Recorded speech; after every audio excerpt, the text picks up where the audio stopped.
I was, again, incredulous that she was still there. So I looked at her and I said, "You're dismissed."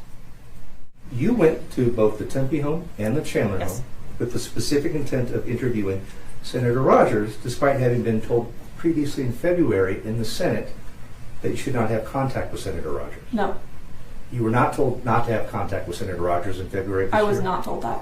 You were never. What were you told relative to Senator I was Rogers? told that she didn't want me to approach her at her desk on the floor. Kim said she can talk to her anywhere but the desk. So hallway's fine, committee room's fine, outside the Senate is fine. So you just elected to show up at both the Tempe home and the Chandler home unannounced. Is that correct? Yes. Senator Rogers never invited you to either residence, correct? No. Are you friendly with Senator Rogers outside the Senate? No. Now, my understanding is you've made several public records requests relative to Senator Rogers and her mileage and things like that, correct?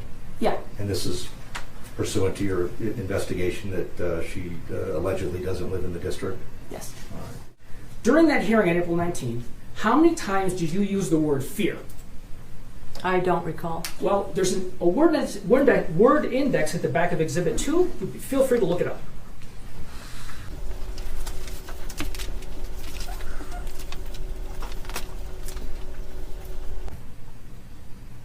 I do not see fear listed. Right.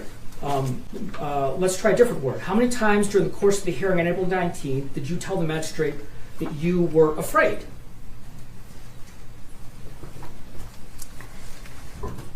I do not see afraid.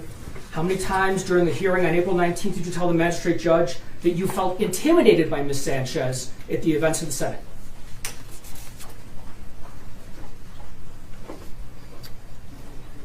I didn't say intimidated, and I would not have said intimidated. Did you feel physically intimidated?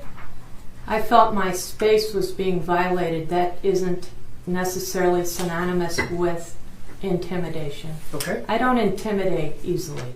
I mean, kids come on Halloween and knock on doors. I've knocked on thousands of doors in my elections, as have you, Senator Rogers.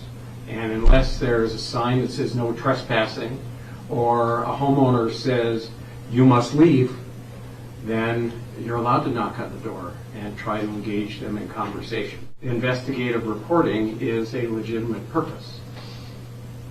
It just is. And you may not like the questions that are asked to you. It's certainly a legitimate purpose as protected by the First Amendment in investigative reporting. So I am going to dismiss the injunction